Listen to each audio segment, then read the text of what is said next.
the so-called proud Periyarist, Periyar பேரங்களே பேத்திகளே, this question is for வணக்கம்க்கா, புத்தாண்டு நல்வாழ்த்துக்கள். இந்த வருஷம் போனி உங்ககிட்ட தான் ஆரம்பிக்கணும் போல இருக்குது. சொல்லுங்க. எங்க கோயில் உடைச்சா சாமி போயிருமா? எங்க சாமி சிலையை உடைச்சா எங்க நம்பிக்கை போயிருமா? கோயில் இடிக்கிறது சாமி சிலையை உடைக்கிறது யார சொல்றாங்க? பாபர் மசூதி இடிச்சாங்களே அந்த கூட்டத்தை சொல்றாங்களா? இல்ல கிறிஸ்துமஸ் அப்ப போயிட்டு கலவரம் பண்ணிட்டு இந்த கிறிஸ்துமஸ் சார்ந்த பொருட்கள்லாம் விற்கக்கூடாது, கிறிஸ்துமஸ் கொண்டாடக்கூடாதுன்ட்டு அடிச்சு உடச்சு கலவரம் பண்ணியிருந்தாங்களா அந்த கூட்டத்தை சொல்றாங்களா?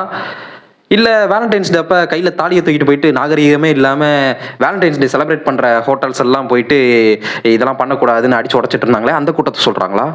யாரை சொல்கிறாங்கன்னு தெரியலையே. சரி, நாங்கள் இந்த அண்ட சாஸ்திரத்தையே வணங்கிட்டு இருக்கோமே, அதுக்கு என்ன பண்ண போறீங்க? அண்ட சராசரத்தை வணங்குறீங்களா? கருவறைக்குள்ள மட்டும் போக முடியலையோ? கடவுளே இல்லை அப்படின்னு சொல்லிட்டு நான் கடவுளா நம்புற அந்த காத்தை தான் நீ சுவாசிக்கிறேன், நான் கடவுளா நம்புற அந்த தண்ணியை தான் நீ குடிக்கிறேன், நான் கடவுளா நம்புற அந்த ஒலியில தான் நீ இயற்கையை தான் நீங்கள் கடவுளாக கும்பிடுறீங்க, தண்ணியை தான் கும்பிடுறீங்க, மண்ணை தான் கும்பிடுறீங்க. தண்ணி யார் கொடுத்தாலும் கும்பிடுவீங்களா?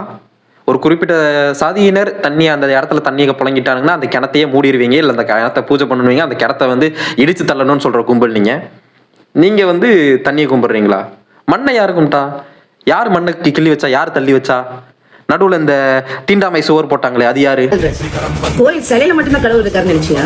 உன் உடம்புல உள்ள உயிர்லயும் அவர் தான் இருக்கிறார். என் உடம்புக்குள்ள அந்த ஆள் இருக்கானா? நினைச்ச என்னடா இந்த வருஷம் வெயிட் ஏறிக்கிட்டே இருக்குதே, குறைக்க முடிய மாட்டேங்குது அப்படின்னு. அந்த ஆள் தானா? சரி, அப்ப என் உயிர்லயே அந்த ஆள் தான் இருக்கானா? கடவுள் இல்லைன்னு சொல்றது கடவுளேவா? புரியலையே. சரி, எல்லாரும் சுவாசிக்கிற மூச்சுலையும் அவங்களோட உயிர்லயும் கடவுள் இருக்குன்னே வச்சுப்போம். அதே மாதிரி நீங்க சுவாசிக்கிற மூச்சுலையும் உங்களோட உயிர்லயும் கடவுள் இருப்பாரா? மாசத்துல 30 நாளும் இல்ல அந்த 3 இருந்து 5 நாள் மட்டும் பிரேக் எடுத்துட்டு வேற எங்கேயும் போயிருவாரா? உன் நாட்டிகம் வெறும் பேச்சு, எங்க ஆட்டிகம் தான் இந்த அண்ட சாஸ்திரத்தோட. என்னடா இந்த நியூ இயர்க்கு ஊர்ல இல்லையே இந்த பட்டிமன்ற ரைமிங் பாயிண்ட்டுகள்லாம் நம்ம பார்க்காம மிஸ் பண்றோமே நினைச்சேன். அக்கா ஃபீல் பண்ணிட்டாங்க. வெற்றிவேல் வீரவேல் ஜெய பாரத். வெற்றிவேல் வீரவேலே, தமிழ் கடவுளுக்கும் இந்துக்களுக்கும் என்ன சம்மந்தம்? ரெண்டையும் போட்டு கலந்து தமிழர்களும் இந்துக்களும் ஒண்ணுதான் அப்படின்னு சொல்லி அரசியல் பண்ணிட்டு இருக்கேன். இதுல நம்ம அக்கா லாயர் வேற. அக்கா, நீங்கள் ஃபாலோ பண்ணிருக்க அந்த கான்ஸ்டியூஷன்லாம் எப்படி வந்துச்சு தெரியுமா? அம்பேத்கர்னு ஒருத்தவர் இருப்பார், நம்ம பீம்ராவ், அவரை பற்றி ஏதாவது தெரியுங்களா?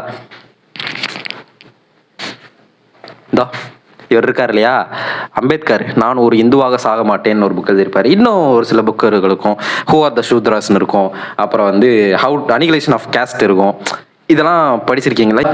இப்போ வரைக்கும் அனைத்து சாதியினரும் அர்ச்சகர் ஆகணும், எல்லாரும் அவங்க விருப்பப்படி கோயிலுக்கு போய் கும்பிடணும், யாருக்குமே கோயிலுக்குள்ள போறதுக்கு தரங்கள் இருக்கக்கூடாதுன்னு சொல்லிட்டு இன்னும் நாள் வரைக்கும் போராடிட்டு இருக்கிறது யாரு? சங்கராச்சாரியாரா? இவங்களாம் இதை தொட்டா தீட்டாயிரும், இவங்களாம் அதை பண்ணா தீட்டாயிரும், சாமிக்கே பவர் போயிடும், அந்த பவர் போன சாமிக்கே நாங்க தான் பூஜை போட்டு பவர் வர வைப்போம் அப்படின்னு சொல்லிட்டு கடவுளையே உதாசீனப்படுத்துறது யாரு? வெற்றிவேல் வீரவேல் ஜெயபாரத்.